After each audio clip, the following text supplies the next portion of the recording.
परभणी जिल्ह्यामध्ये अगोदरच पावसामुळे शेतकरी पुरता हैराण झालेला आहे। कारण 52च्या 52 मंडळांमध्ये अतिवृष्टी झाली होती। प्रचंड नुकसान शेतकऱ्यांचं झालं होतं।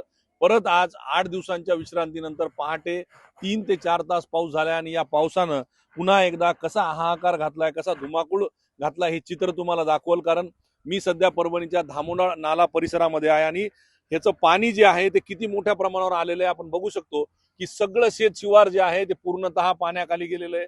हळद असेल, सोयाबीन असेल, तिकडे केळी दिसते, त्याच्याबरोबर मिरच्या आहेत, बरेचसे पिकं जे आहेत ते पूर्णतः पाण्याखाली गेलेले आहेत।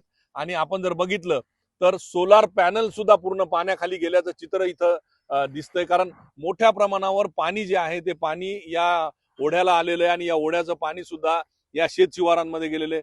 प्रचंड प्रमाणामध्ये शेती पिकांचं नुकसान झालेलं आहे। ही हळद पूर्णतः पाण्याखाली गेलेली आहे, त्यानंतर सोयाबीन असेल, कापूस असेल, हे सर्वच पिकं शेतकऱ्यांचं आता काढणीचा हंगाम सुरू झालेला आहे। सोयाबीन काढणीला आलेलं आहे, जे काही उरलेलं आहे सोयाबीन ते पिकं वाचवण्यासाठी धडपड चालू आहे आणि पाऊस काय थांबायचं नाव घेत नाही। आपल्या सोबत शेतकरी आहेत। मामा, कसा पाऊस होता रात्रीचा, कशा पद्धतीने नुकसान आहे? पाणी 100% नुकसान आहे। पाणी लय भरपूर होतं रात्रीपासून। इतकं कधीच आलं नाही। सगळं खरडून गेलेलं आहे। काय काय नुकसान झालं तुमचं? हळद, सोयाबीन, केळी।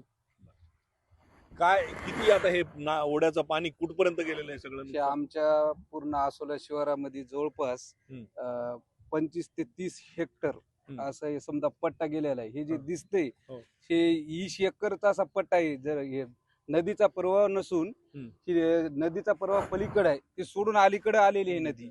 आणि भयानक आता पसरोक आम्हाला जसं कळतं इतकं पाणी कधीच नाही पडलं। काल 2 तासामध्ये असं एकदम ढगफुटी झाल्या प्रमाण झालंय। शेतातलं शेतात नाही तर गावामध्ये बी बऱ्याच जागी पाणी शिरलेलं आहे आणि इतकं नुकसान झालंय की हे न भरून येण्यासारखं नुकसान झालंय। आणि सरकार फक्त 2-2 हजार रुपये देऊन शेतकऱ्याची थट्टा उडीत आहे। तर अजून एवढ्या मोठ्या दिवाळीच्या सणामध्ये काहीच आमचं समजा दिवाळी निघालेलं आहे शेतकऱ्याचं। मामा, पाऊस पाहिला होता का कधी असा? नाही ना, कधीच पाहिला नाही। किती झाला पाऊस रात्री? रात्रीचा पाऊस भयंकर झालेला आहे। किती होता पाऊस? पाऊस 1.5-2 तास पडा, मात्र पाणी जास्त पडले जोरात। काय काय नुकसान झालं? सोयाबीन, हळदीचं नुकसान झाले, आंबे लावलेले, ते आंब्याच्या झाडाच्या वरून पाणी वाहते। ते पलीकडे जे केळीचे झाड दिसायलेत ना, तिथं पूर्ण आंब्याचेच झाड।